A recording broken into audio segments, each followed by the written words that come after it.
Njyewe narizi ko dreams zanjye ufite dreams zanjye narizi ko ruko ndibige medicine nka muganga then wenda byakwama nkakina football. I was a good soccer player muri high school. Ariko Tom na manager banshizemo ko I actually have to sing. So nabantu nubaha cyane, nabantu nkunda cyane. Manager kino gitaramo no kuri we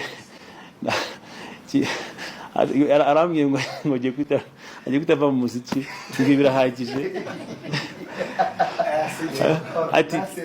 Arambwiye ati you know, so urumva rero n'umuntu nkunda cyane with all my heart. Tom kurumufata ni ibintu nta kwandika I think nabyandika mu bitabo bitanu ngira ngo bikwirwemo kuko apart from being someone wamfasha akaboko akanyereka, you know, akambwira ati ibi bintu bishoboye. First of all, Tom ntago yanjyanye mu muziki gusa. Tom yabanje kumbwira ko ofete tugihura yambwiye ngo Ben, you are the best.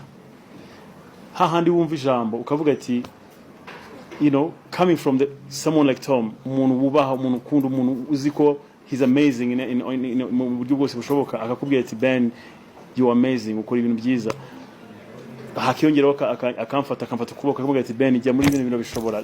Tom ndetse na manager Muyoboke nibo bantu navuga ko they discovered me, nibo bantu bamfashe bamfata ikiganza baza no kunsaba mu rugo biri official.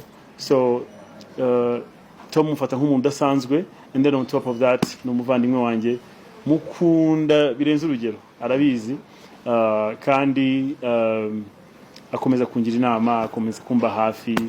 Tom n'umuntu mpamagara, nabyuka ngeze kumamagara ndi muri Amerika, mama arwaye cyane, I think yari nko masaha yari nijoro nka saa 8. Tom ndamubyutsa, I think mama yagize crise. Tom ndamubyutsa, arabyuka afata imodoka ajya Masaka, afata mama mujyana kwa muganga.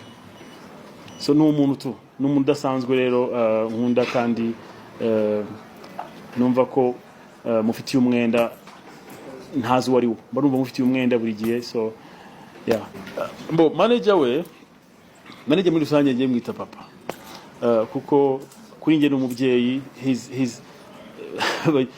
ajya kunda kwiyama bamwita manager kuri nge, ariko the truth is ni umubyeyi, asobanuye ikintu gikomeye cyane nk'uko nababwiye.